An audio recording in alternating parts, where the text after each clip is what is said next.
last year, I started a little tradition on the channel where I talk about the things that were my top 10 first watches of 2023 in both television seasons as well as movies. And I decided to change how I named this segment because last year I called it the not top 10 seasons of television or the not top 10 movies of 2023.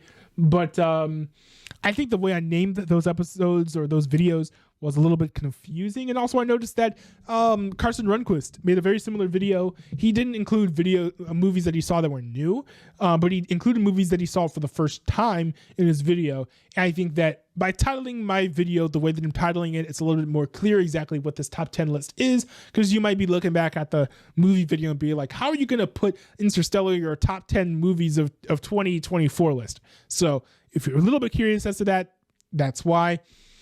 But without further ado, because I don't have much ado to do, here we go.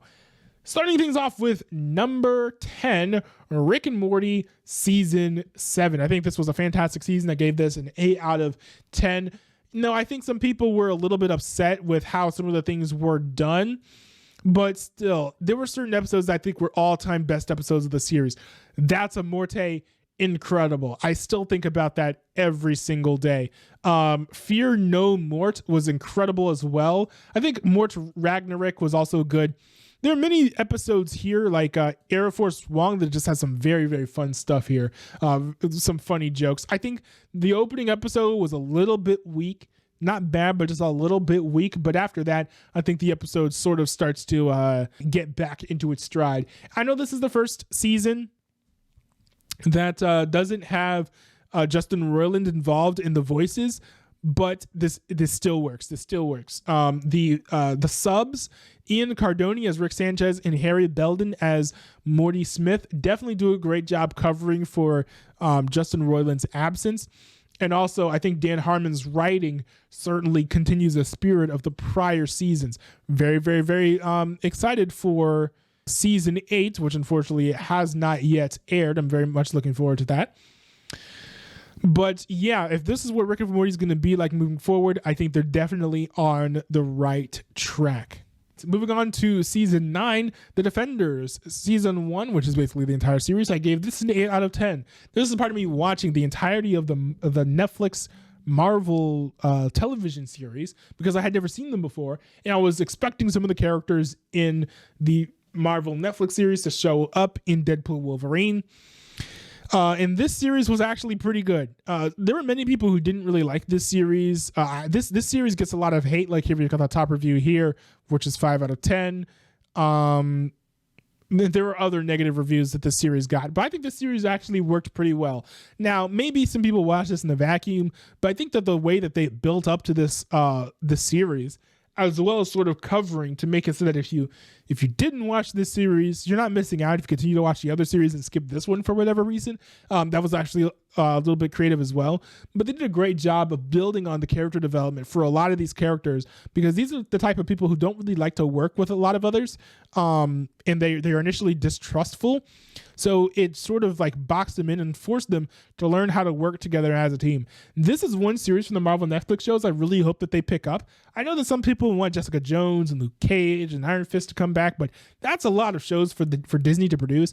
And I don't really trust that they would be able to take care of these characters properly if they stretch themselves thin like that. But with Marvel's The Defenders, you can bring back all these characters in a way that feels natural, but also doesn't stretch Disney too thin and makes them create bad stuff like we've seen in a lot of the post-Endgame movies. So good series, extremely underrated. If you have skipped this for whatever reason while watching Daredevil or the other Marvel Netflix shows, I definitely recommend circling back and watching this.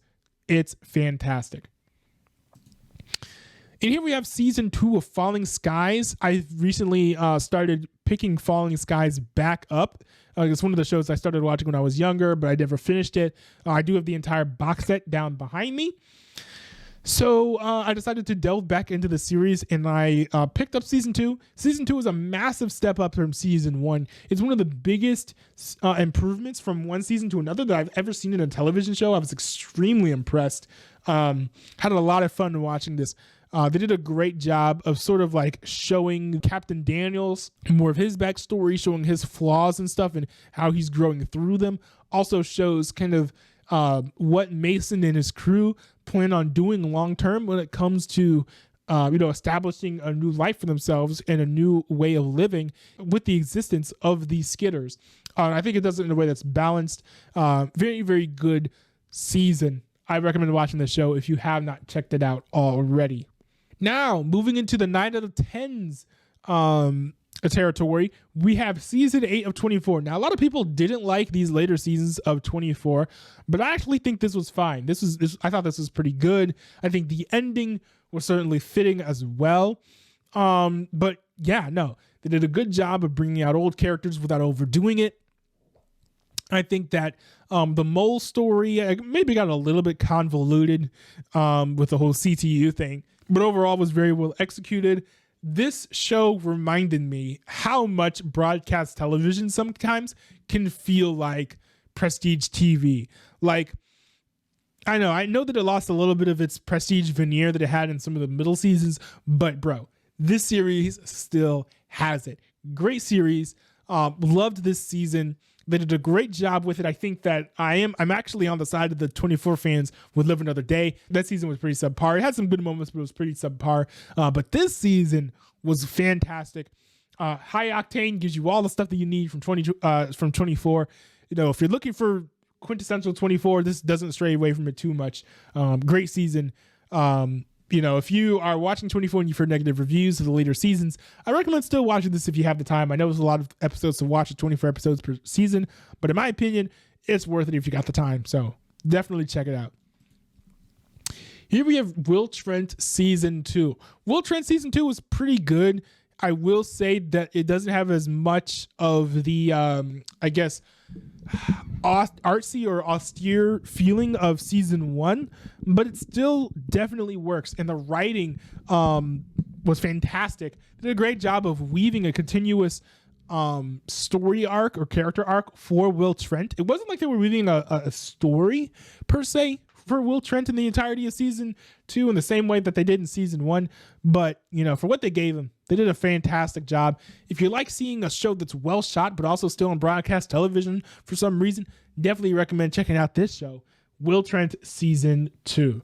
Also, this is the type of show that ends its seasons well. So, ABC, I've known them to kill off great shows before. They canceled Designated Survivor. They canceled, Whiskey Cavalier as well.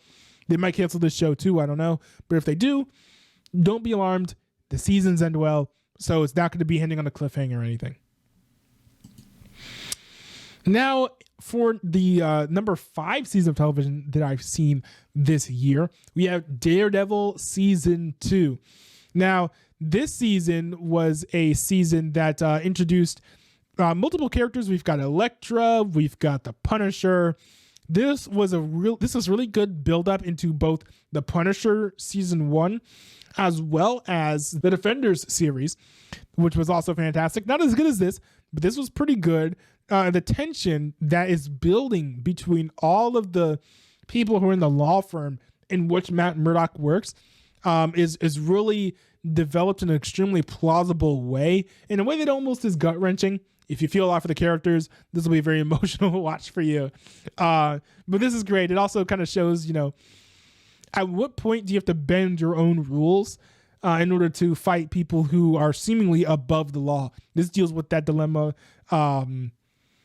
very, very heavily, I would say, especially with the inclusion of the Punisher. One thing that's kind of interesting is, how you watch some broadcast shows, it feels like they have a story and they know that story isn't enough to stretch across the entire series, so they tell you a different story in the second half. You sort of get the feeling of that with this series, but it's in a good way. It's in a good way because in some seasons of Netflix Marvel shows, they sort of take one story and they stretch it out to the entire series or season in a way that just feels slow and laborious to a certain extent. But they didn't do that here. I think it was a very wise decision. I'm glad that they told the story the way that they did. Number 4, we have Mr. and Mrs. Smith. This was very, very hyped when it came out, but I don't hear many people talk about this after the fact. This is an incredible miniseries. I'm calling this a miniseries just because I don't think it's sure that the season is going to be the series is going to be returning for a second season. But even if it doesn't, amazing. This shows a lot about not just what it's like to be in a relationship, but additionally what happens when you mix kind of like being in a relationship with being secret agents and sort of the trials and tribulations that come with that. I think it's a little bit cartoonish and not entirely accurate to what the skill set of people at the level of spies that they are would be like. But I think it still works because it all fits into the context of the universe that Donald Glover chose to craft here with this series. So very, very great. It's also very, very short. Like, how long is each episode? Some of them are 45 minutes long. Some of them are an hour long. And you've only got 8 episodes. So not a crazy amount of television to watch there. You can probably binge it in a couple days if you got poor time management. So if you got bad time management, you want to watch something in a day, I don't have much better recommendations for you than this. For number 3, we've got Jessica Jones season 1. I will say that Jessica Jones is one of my favorite characters from the Marvel Netflix shows. I think that this series unfortunately does go downhill in latter seasons more than the other shows do. But still, this season was a lot of fun to watch. The interplay between Trish and Jessica Jones was fantastic to observe. Kristen Ritter acted in a way that knocked my socks off. It was fantastic. She really melded into the role. Also, Carrie-Anne Moss, very, very impactful in this role as well. I think that she does a better job with her acting later on in the series because she's just given more stuff to do and she carries that weight extremely well, playing as Jerry Hogarth. But still, fantastic acting, an amazing cast. David Tennant is fantastic as Kilgrave. Just one of the greatest villains, I think, of Marvel television. And this is spanning ABC, Disney, all of that. I think that he actually might be the best villain in, I don't know. Kingpin is pretty good, but Kilgrave gives him a run for his money. Like, man, bro, crazy. Sorry, I'm just speechless just because of how good of a villain he is. If you like superhero media and you like sort of darker stories about characters who have troubled pasts or upbringings like Mr. Robot, I think that Jessica Jones is the type of show that you would enjoy. Highly recommend that. And we are getting here to the top 2, the number 2 season television that I observed for the first time this year, Marvel's Daredevil season 3. Great season here. This sort of takes in many themes from the second season, brings them full circle. It also brings in a new villain for Daredevil to fight. I will say I wish he was in more episodes in the season because of how formidable he was. I would like to see him in Daredevil Born Again. But still, this was an incredible season of Daredevil. This was basically about as perfect as you can get when it comes to a season of superhero television. It literally does not get better than this. So if you want to see superhero television done well, I highly recommend Marvel's Daredevil and just breeze through at least seasons 1 through 3, if not the entirety of the other Marvel Netflix shows, or at least Defenders, because it adds more context for season 3. So, but great season of television, amazing. There are many people who are like, oh, this Marvel movie is my favorite movie, like blah, blah, blah. I might roll my eyes to a certain extent. But when it comes to television, if you tell me that Daredevil's your favorite show, bro, I'm not judging, bro. This is like one of the best adaptations of a cartoon character into the live action form. This is amazing. And last but not least, we have the number 1 season of television that I observed over the past year in 2024. And I'd say that would be Marvel's The Punisher season 1. And I will say that the season does have some edgier content that I did not necessarily appreciate. In general, this was amazing and actually felt more along the lines of something like 24 than something along the lines of Daredevil or Iron Fist.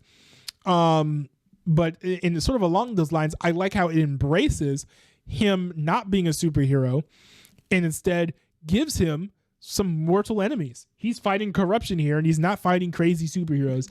I do like that about this. I think that they do this with the entire series, but I like how they commit to that as well, because it's Marvel. So you sort of would expect him to face off against some sort of like superpowered being or whatever. But no, this is just a straight up series about fighting corruption, as well as like the effects that PTSD has on members of the military. Because, you know, him having PTSD is a major reason that he does what he does, especially when he sort of feels like, well, I did all these bad things. Were they even justified? Was it even worth it? And then him sort of wrestling with that sort of makes him upset. That upset feeling that he has, that anger, that frustration, causes him to do some very interesting things. You'll just have to watch this series to find out. But yeah, if you don't like superhero media, but you do like shows about PTSD, about mental health, about veterans, and about like fighting terrorists and fighting for your country, even when that means going against your country, like, you know, Captain America, the Winter Soldier vibes, this is probably the series for you, especially if you're looking for more stuff like Captain America, the Winter Soldier, because this is basically Captain America, the Winter Soldier without with PTSD, without superpowers. That might be exaggerating a little bit, but very, very similar themes, very, very similar genre, much, much grittier, of course, but fantastic season. But anyways, those are the top 10 seasons of television that I watched for the first time in 2024. I'm already building up my list of things I'm going to be watching in 2025. I'm already working on that list now. But for those of you who have already compiled your lists of what you liked and didn't like from 2024 when it comes to television, I'd like to see your recommendations in the comments down below. I will say that generally I avoid things that have like, nudity and edgy scenes like that and stuff in them. So, you know, there are certain things that have come out that people might recommend. Like, what is it now? Like Dune Prophecy or whatever. They're like, oh, go watch the series. Well, sadly, no. Probably not going to check it out, but I do still appreciate recommendations down in the comments. So if you have them for me, send them my way. I am most certainly going to read them.